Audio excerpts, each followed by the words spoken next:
Bonjour Florence. Bonjour Estelle. Florence Bessy, maître, avocate spécialisée en dommages corporels à Chambéry. Nous t'avons déjà interviewé à plusieurs reprises. On a pu se rencontrer à Vierzon lors de la première édition. On s'est revus l'année dernière et cette année, c'est reparti. On va faire un bilan de tout ce que tu as entrepris auprès des soignants suspendus, auprès des victimes d'effets secondaires durant toutes ces années. Alors, par quoi allons-nous commencer ? On peut commencer peut-être par les soignants suspendus. C'est parti. Alors pour les soignants suspendus, on avait ceux qui étaient dans le privé, donc avec les actions devant les conseils de prud'homme, ceux qui étaient dans le public avec les actions devant les tribunaux administratifs, et il y a les libéraux aussi. Les libéraux, on a plus fait des recours contre l'État, et pour tout le monde, on va dire, on a pu aussi faire des recours contre l'État. Donc pour les libéraux, en 2023, j'avais 3 victoires à Marmande. Donc devant le Conseil des prud'hommes de Marmande, le Conseil des prud'hommes avait considéré que les suspensions étaient illégales et avait condamné les employeurs à indemniser les soignantes de 20 mois de salaire. Les employeurs ont fait appel, on avait perdu devant la cour d'appel d'Agen et les 3 soignantes ont fait un pourvoi en cassation. Et là, malheureusement, nos 3 pourvois ont été rejetés la semaine dernière, donc le 21 janvier 2026, c'est tout récent. On n'a pas vraiment de motivation. En fait, la décision de la Cour de cassation fait à peine 1 page et demie, donc c'est un petit peu frustrant de voir que voilà, on ne répond absolument pas aux argumentations. Et les soignantes envisagent, enfin au moins 2 sur 3 envisagent de saisir la Cour européenne des droits de l'homme. Donc ça continue pour encore un petit moment, parce que les procédures sont très longues. On a commencé en 2021, on est en 2026. Ça fait déjà 5 ans et ça continue. En septembre 2025, j'avais obtenu une victoire au Conseil des prud'hommes de Grenoble, où là encore, le Conseil avait condamné l'employeur à indemniser la soignante de 20 mois de salaire. Mais là encore, on a eu un appel, donc là, c'est en cours et je pense qu'on aura une décision, peut-être pas cette année, mais peut-être l'année prochaine, devant la Cour d'appel de Grenoble. Tous les autres, c'est vrai que pour l'instant, j'ai pas d'autres décisions positives. Maintenant, il y a prescription, parce qu'en droit du travail, c'est 3 ans. Donc, on va dire que depuis 2024, la plupart des soignantes ont été suspendues en 2021. Donc, ça fait un petit moment qu'on peut plus lancer d'action. Mais avec les délais, il y a des choses toujours en cours. Après, tout ce qui est recours devant les tribunaux administratifs contre les employeurs, cette année, j'ai pas vraiment une décision, parce que les délais sont extrêmement longs. Donc, il y a beaucoup de recours en cours un peu partout en France, je dirais. Et pour l'instant, c'est un peu le stand-by parce que j'attends des dates d'audience. Donc là, j'ai pas vraiment de nouveautés, ni positives ni négatives, on va dire. Tout ce qui est recours contre l'État, pareil, j'en ai déposé devant un peu tous les tribunaux administratifs de France. La deadline, on va dire, c'était le 31 décembre 2025. Donc c'est vrai qu'en décembre, on en a déposé, on a fait énormément de recours, tous les soignants qui voulaient agir avant la prescription. Donc on va avoir, souvent il faut 2 ans en moyenne pour avoir une première décision. Donc on en aura beaucoup, on va dire, d'ici 2 ans. Et là, dans tout ce que j'ai déposé, parce que j'ai commencé fin 2023, j'ai eu une seule décision de rejet, malheureusement, à Besançon. Donc on a eu la décision en janvier 2026. Et c'est vrai que quand on fait ces recours contre l'État, on agit vraiment sur 2 fondements. À la fois, on considère que la loi du 5 août, elle était illégale puisqu'elle n'était pas conforme aux textes européens et internationaux. Donc on demande à ce que la responsabilité de l'État soit reconnue parce que cette loi est illégale. Donc là, je veux dire, c'est l'argumentation un petit peu habituelle qu'on nous ressort, qui nous a été opposée en nous disant c'était la santé publique avant tout, le vaccin est sûr et efficace. Voilà, donc la loi a été tout à fait légale, c'est ce qu'ils considèrent. Et on invoque aussi le fait que cette loi, admettons qu'elle soit légale, elle a causé un préjudice. On démontre la preuve que ce préjudice, il est anormal et il est spécial. Donc anormal parce qu'on est quand même sur 20 mois de privation de salaire. Spécial puisqu'il a considéré qu'une certaine catégorie de la population et pas tout le monde. Mais là, c'est sur cette argumentation, le tribunal a complètement, il n'a absolument pas répondu sur ce fondement. Donc là, on va faire appel de cette décision, donc devant la Cour administrative d'appel de Nancy. On aura une décision probablement dans 2 ans. Pour l'instant, j'ai pas d'autres dates d'audience, pour tout ce qui est recours contre l'État, donc ça va venir petit à petit. Dans les recours, donc là c'est un plus concernant spécifiquement les soignants, mais on a fait 2 procédures avec Christine Coton, donc une contre la NSM, donc on a fait un recours administratif donc devant le tribunal administratif de Montreuil, Tu peux rappeler contre qui exactement? Alors voilà, c'est la ANSM, l'Agence nationale de sécurité du médicament. En fait, on a un article dans le Code de la santé publique qui va indiquer que le directeur de la ANSM doit retirer les vaccins ou interdire leur prescription lorsque une des 5 conditions qu'il va lister sont réunies. Donc sur ces 5 conditions, c'est si le produit est nocif, s'il ne permet pas d'obtenir les résultats thérapeutiques, s'il ne présente pas la composition déclarée en termes de qualité et de quantité, s'il présente un rapport défavorable entre les bénéfices et les risques, et si les contrôles sur la spécialité ou ses composants n'ont pas été effectués. Donc si on a une de ces 5 conditions qui est présente, le directeur de la NSM doit retirer le médicament. Là, avec Christine, on a vraiment démontré que les 5 conditions sont réunies et rien n'a été fait. Donc on les a mis en cause. On a déposé le recours en octobre 2024. Et jusque l'été 2025, on n'avait eu aucun retour de l'ANSM. Donc le tribunal administratif de Montreuil, pour le coup, c'était assez rapide à clôturer l'instruction et l'ANSM n'avait toujours pas répondu. Donc normalement, quand il y a une clôture de l'instruction, plus personne ne peut produire de mémoire. L'ANSM nous avait finalement fixé une date d'audience en novembre 2025 et 2 jours avant l'audience, l'ANSM se réveille et produit un mémoire. Donc bon, normalement il est quand même censé être irrecevable, mais finalement le tribunal administratif a réouvert l'instruction et donc là on a eu un nouveau délai, nous au moins, pour répondre aux mémoires de l'ANSM, et là la prochaine clôture est fixée a priori au 6 mars 2026, donc après on va attendre une date d'audience. Tu peux nous en dire plus sur le mémoire? Qu'est-ce qu'elle dit dans le mémoire? Alors en fait nous on démontre que les 5 conditions sont réunies et que l'ANSM doit retirer les produits du marché, et l'ANSM va nous dire le classique, on va dire qu'il n'y a rien de nouveau, le vaccin il est sûr et efficace, de toute façon c'est l'autorité européenne du médicament qui a délivré les autorisations provisoires, donc voilà, il y a une pharmacovigilance, en gros tout va très bien. On occulte totalement les effets indésirables. Et d'ailleurs, à ce propos des effets indésirables, je trouve quand même ce qui est assez curieux, c'est que l'ANSM doit donc faire cette pharmacovigilance. Et si on regarde sur leur site, en fait, le dernier rapport de l'ANSM, il date du 8 juin 2023. C'est-à-dire que depuis 2023, on n'a aucune donnée en fait sur les effets indésirables, alors qu'on voit bien, on n'arrête pas d'avoir des victimes qui se plaignent de ces effets indésirables, mais bon voilà, l'ANSM ne produit plus rien. Donc c'est un petit peu curieux quand même. Voilà, mais voilà, on n'a rien, je dirais que ce mémoire de l'ANSM rapporte rien de particulier, à part voilà, ce qu'on entend depuis 2021, voilà, ces vaccins, ils sont sûrs et efficaces, c'est la santé publique, le Covid c'était très grave, enfin voilà, ce genre de choses. Mais elle n'est pas tenue de donner les effets indésirables à l'ANSM? Tu dis depuis 2023 il n'y a plus rien, mais on ne peut pas faire un recours contre elle? Qu'est-ce qui se passe? Ouais, mais finalement, voilà, quand on fait des recours, c'est vrai que jusqu'à présent, on n'a pas tellement de retours positifs, je dirais. Donc là, c'est vrai que je trouve ça un peu curieux quand même que depuis 2023, on est rien. Donc voilà, donc là, cette procédure, peut-être on aura une date d'audience en 2026, donc une décision en 2026. On verra dans l'année si on en sait un petit peu plus. Et on avait également déposé une plainte pénale, donc aussi avec Christine Coton, donc là c'était en janvier l'année dernière, pour tromperie aggravée. Donc c'est un petit peu, on va dire, cette même argumentation, puisqu'on a notamment le rapport de Christine qu'elle a d'ailleurs ressorti ces jours-ci, qu'elle a assez diffusé, où elle fait le point en fait sur ses essais cliniques, sur tous les biais qu'il y a eu et tout ce qui ne fonctionnait pas. Et donc on avait déposé cette plainte donc, devant le procureur de la République de Paris, donc pour tromperie aggravée. Donc c'est une infraction qui se trouve dans le Code de la consommation. Et c'est contre qui? Et donc là c'est une plainte contre X en fait. Donc on a beaucoup de documentation, on va dire, donc il y a le rapport de Christine, mais il y avait d'autres rapports aussi pour démontrer justement toutes les caractéristiques de cette infraction de tromperie aggravée. Et à peine 15 jours plus tard, on a eu un classement sans suite pour une raison qui est assez particulière. Le procureur nous a répondu cette infraction n'est pas sanctionnée par un texte pénal.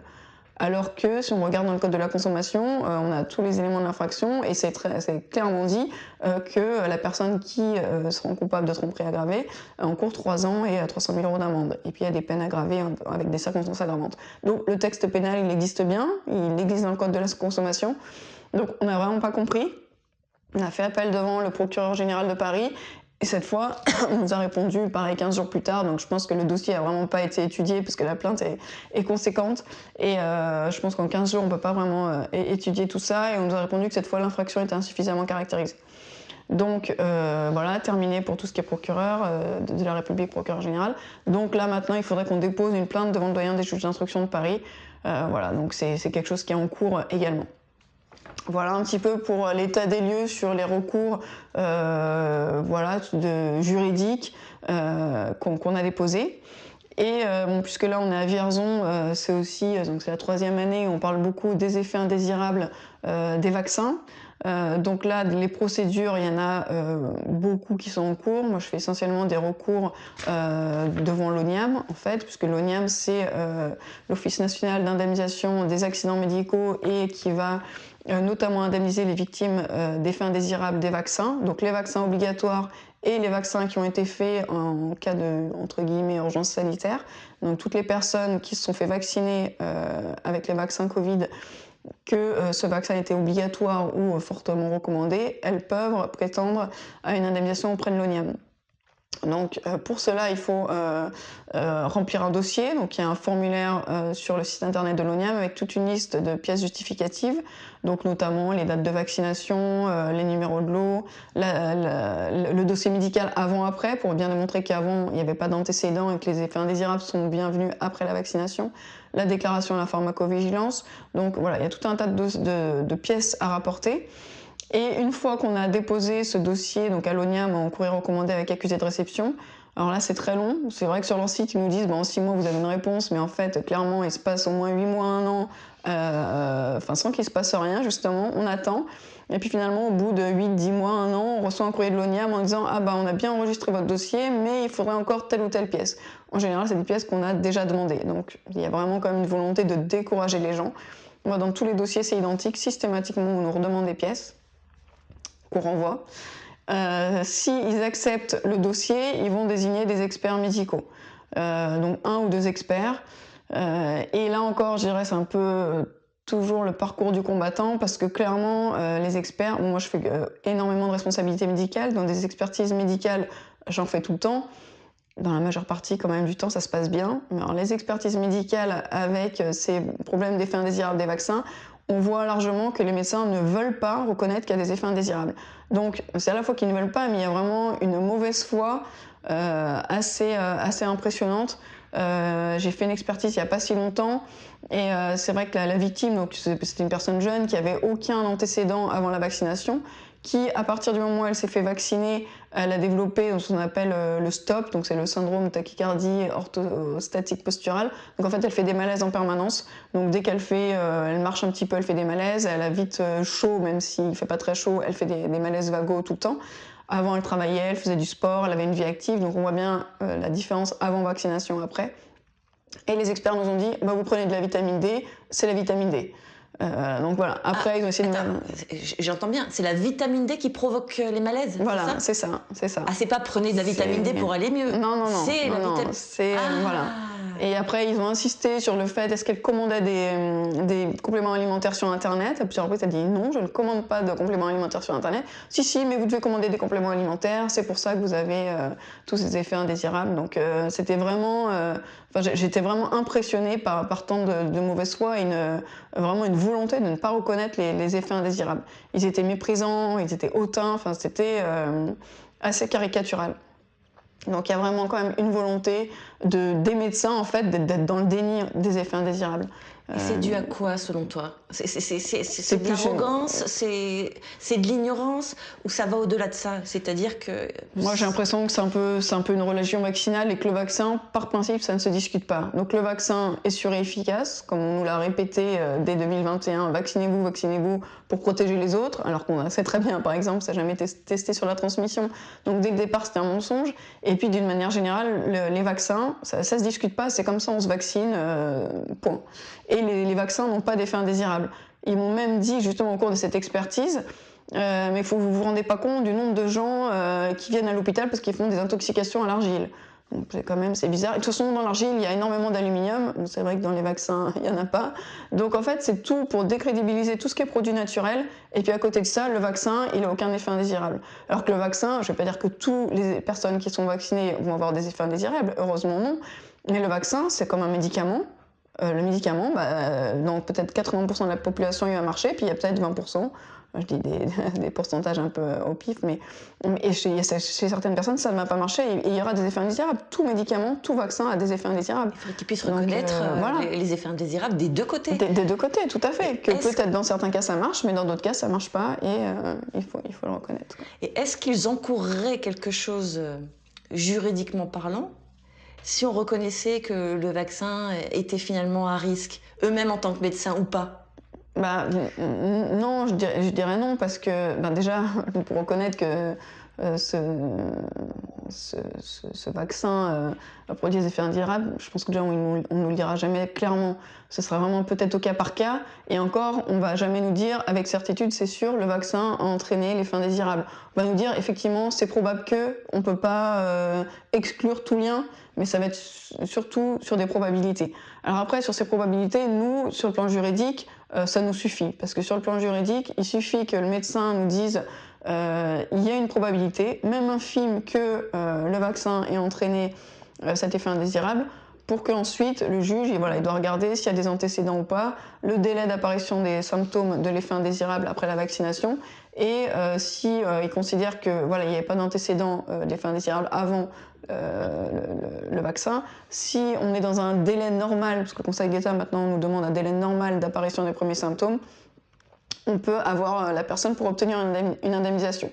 Donc, on n'a pas besoin d'avoir une certitude, parce que ça, on ne l'aura jamais scientifiquement. Je pense que c'est pas possible, et ce d'autant que les effets indésirables, il y en a qui sont à très court terme. Il y a des gens, effectivement, ils se vaccinent et tout de suite après, ils font un malaise. Mais la plupart du temps, c'est quand même plusieurs jours après, plusieurs mois, voire plusieurs années après.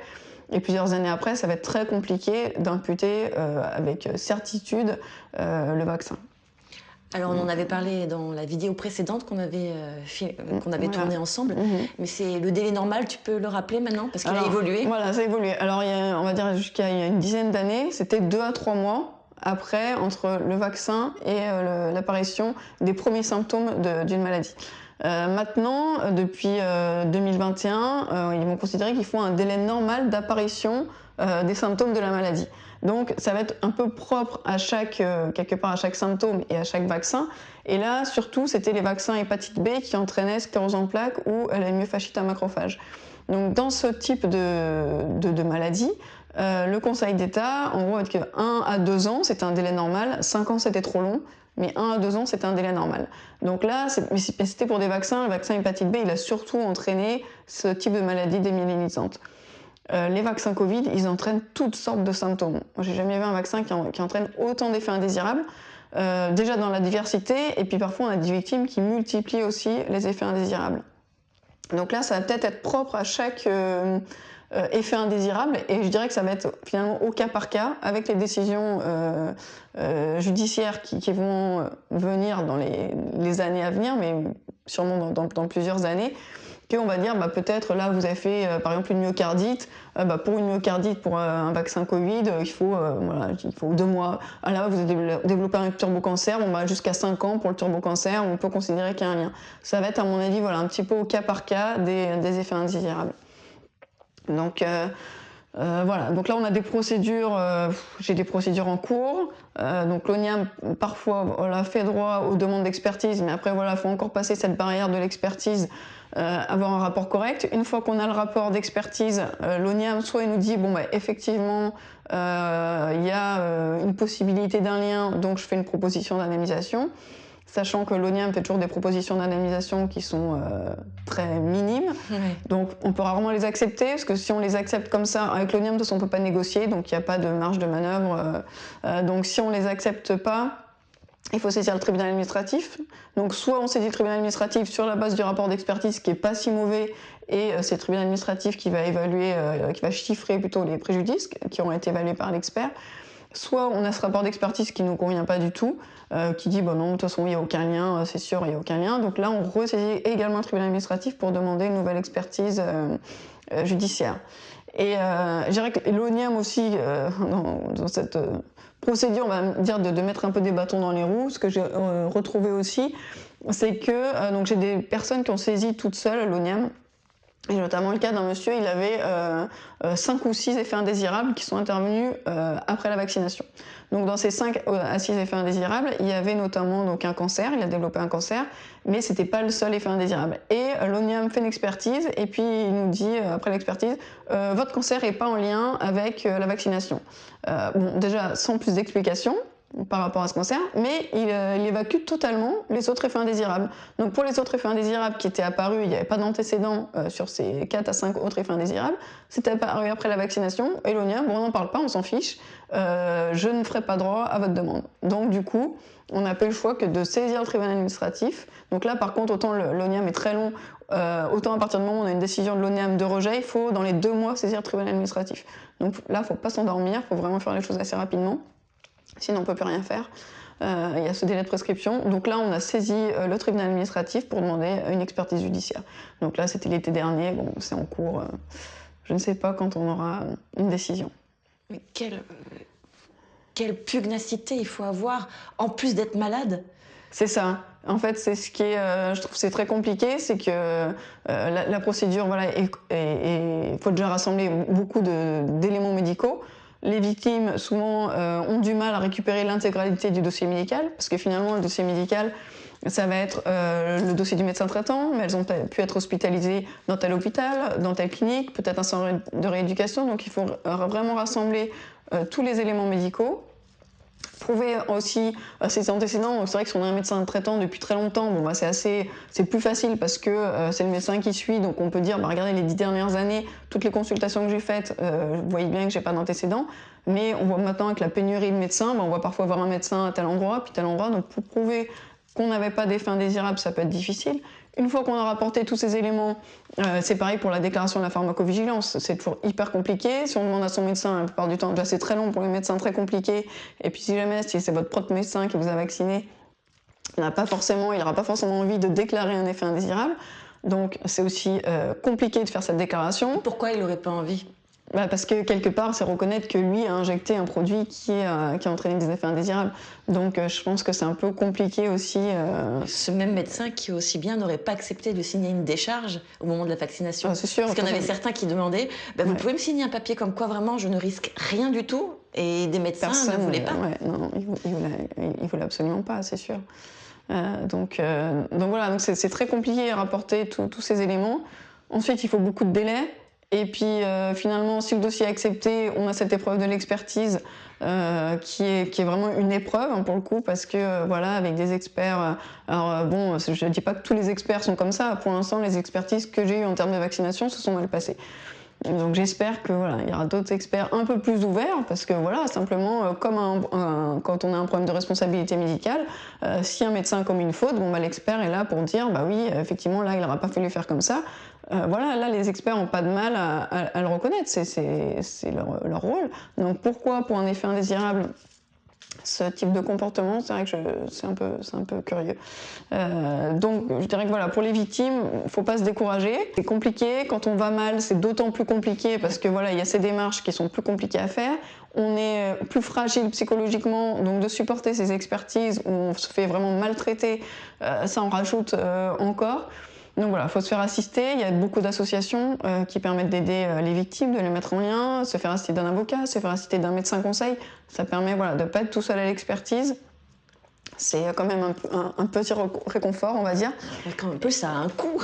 Après, voilà, ça c'est un coût, parce que toujours à la victime. Alors, quand c'est l'ONIAM, les procédures ONIAM, elles ne font pas l'avance des frais d'expertise. C'est vraiment l'ONIAM qui va payer l'expert. Mais après, ça veut dire que leur propre médecin conseil, il faut le financer. L'avocat, il faut le financer.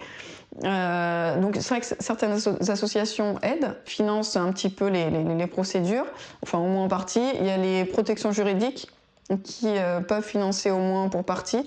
Voilà. Après, il y a des adaptations, de faire des paiements plusieurs fois, etc. pour que, voilà, que le côté financier ne soit pas un frein à ces procédures. Mais c'est vrai que ça reste compliqué. Après, c'est vrai que l'été dernier, on avait fait l'interview sur une victoire que j'avais eue pour une personne victime des effets indésirables du vaccin hépatite B qui avait développé une sclérose en plaques. On a fait 10 ans de procédure, mais au bout de 10 ans, elle a obtenu un peu plus de 500 000 euros. Donc, bon voilà, c'est une vraie décision positive. Ça veut dire qu'on peut y arriver, que c'est pas parce qu'on est victime d'un effet indésirable du vaccin qu'on n'aura jamais rien et qu'on n'aura jamais gain de cause. Voilà, on a fait 2 expertises, on est allé au tribunal, on est allé en cour d'appel, on est allé devant le Conseil d'État, on a gagné au Conseil d'État, on est revenu en cour administrative d'appel. Et là, cette fois, la décision est définitive, on a gagné. Donc voilà, ça veut dire que quand même, on peut obtenir un gain de cause, mais il faut savoir qu'il faut de la patience, il faut rien lâcher, s'accrocher, mais voilà, au bout d'un moment, ça peut C'est une personne sur combien? Il y en a beaucoup qui se découragent, moi j'en vois, c'est vrai qui me disent maintenant j'arrête tout, j'en peux plus, de toute façon j'y arriverai jamais. Donc, et finalement je pense que c'est ce que cherche aussi voilà, l'ONIAM aussi, de toute façon, enfin, je dirais, en plus, vu le nombre d'effets indésirables, ça va être très compliqué d'indemniser tout le monde au bout d'un moment. Donc je pense que c'est une politique aussi de décourager les gens. Déjà parce que de toute façon, les vaccins ne peuvent pas reconnaître qu'il y a des effets indésirables. Donc il y a le côté financier, mais aussi donc, cette religion vaccinale qui fait que par principe, un vaccin est sûr et efficace. Et ils ont tellement, voilà, pendant 4-5 ans, vaccinez-vous, que reconnaître qu'il y a des effets indésirables, c'est compliqué, quoi. Il faut garder espoir quand même, et c'est vrai que c'est pas évident, parce que finalement, sur tous les recours, on va être lucide, hein, que tu as lancé auprès soit des soignants suspendus, soit auprès des victimes d'effets secondaires. Finalement, il y a très peu de victoires pour l'instant. Voilà, il y a très peu de victoires, c'est un peu le parcours du combattant. Peut-être qu'avec le temps, je dirais que pour les soignants suspendus, c'est vrai que j'ai l'impression de dire ça depuis le début, mais on se dit peut-être qu'avec le temps, les choses évoluent justement si on reconnaît des effets indésirables, c'est-à-dire que ce vaccin, il était délétère, qu'il ne fonctionnait pas. Donc au bout d'un moment, on se dit on va quand même reconnaître que cette obligation vaccinale, elle n'avait pas lieu d'être. Mais là, on arrive à 2026, ça fait 5 ans cette année, et les choses n'évoluent pas favorablement, quoi. Et c'est un peu décourageant parce que là encore le résultat par exemple de ces pourvois en cassation où on a à peine une page et demie, ça fait 2 ans qu'on a fait ce pourvoi, donc au bout de 2 ans on a à peine une page et demie, on ne sait même pas pourquoi finalement le pourvoi est rejeté, on n'a pas d'explication, et dans les décisions de première instance ou d'appel, on a toujours le vaccin est sûr et efficace, on est en crise sanitaire, il n'y a aucune reconnaissance en fait de l'évidence en fait, c'est ça qui est... Si encore on avait une vraie raison, bon, on peut comprendre. Après, quand on est avocat, on n'a pas toujours des décisions positives, évidemment. Mais quand on comprend l'argumentation, ça peut s'expliquer. Mais là, on ne comprend pas, quoi. Et par rapport à l'obligation vaccinale de la grippe, tu sais où on en est actuellement ? Je ne sais pas où ça en est. J'avoue que c'est vrai que il me semble que ça a un peu tergiversé entre le Sénat, l'Assemblée nationale, etc. Bon, pour l'instant, il n'y en a pas.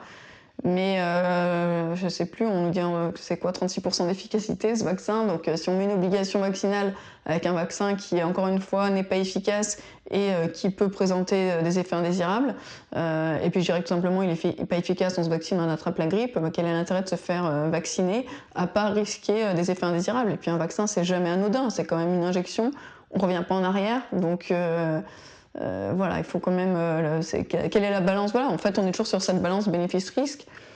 Si on a plus de risques que de bénéfices et que si de toute façon ça ne nous empêche pas d'attraper et de transmettre la maladie, à quoi ça sert, quoi?